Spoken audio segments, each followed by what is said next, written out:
I am Petronella McLaughlin. I am a member of HHT Ireland and HHT Europe. I am here in Portugal at the 14th International HHT Scientific Conference.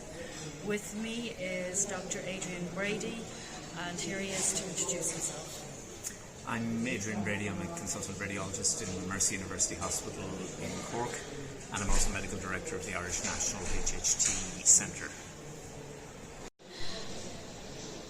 Would you like to see the availability of the services provided in the HHT Centre in Cork? Would you like to see those services being available elsewhere in Ireland? Yes, it could be very useful to patients to not necessarily always have to travel to Cork for what we do in principle. But there's an important point about this.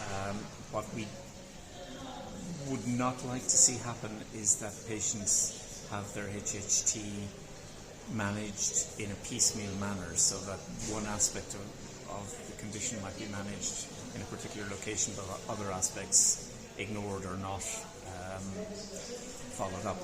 The key aspect of what we do in Cork is that we follow international guidelines. We practice in the way that many other international centres practice, in terms of identifying families and individuals within those families who are affected by HHT and screening those family members for the disease genetically and for the clinical manifestations that have the potential to alter or end their lives. So what I wouldn't want to see is a service being offered that only looked at a part of that.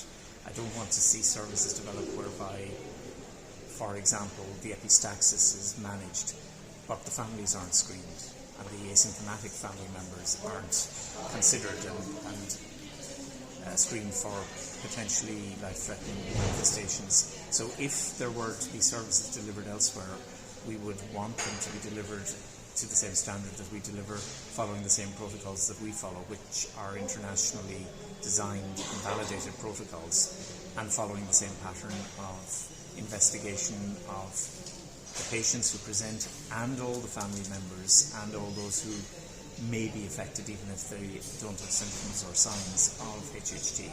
So we all have to follow the same pattern here and not deal with the condition on a piecemeal basis. Now, that's not to say that some clinic visits couldn't be virtual, for example. It's not always necessary for a patient to physically travel. And we've all seen that during the COVID period, where lots of things that we didn't think were possible to do online have become possible, and we're all working in slightly different ways than we used to. Obviously, for tests that require an on-site presence, such as primary screening, echocardiography or CT or MRI of the brain, the patient must be physically present. But it's possible to do some follow-up consultations on a virtual basis. Another thing that we've often been asked is whether people could have their follow-up investigations, such as their rolling 5-yearly CTs, if they have a positive echo and we're following PAVMs or the possibility of PAVMs, could they have those CTs locally?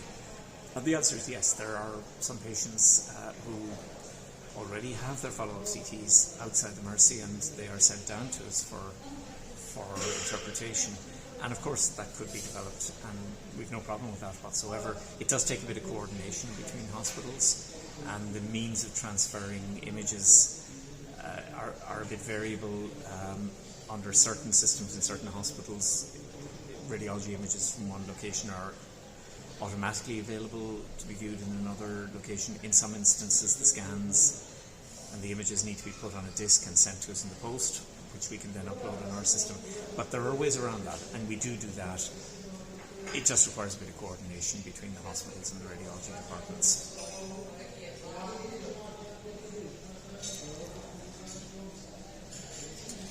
Thank you to Dr. Brady for his attention and his willingness to do these interviews.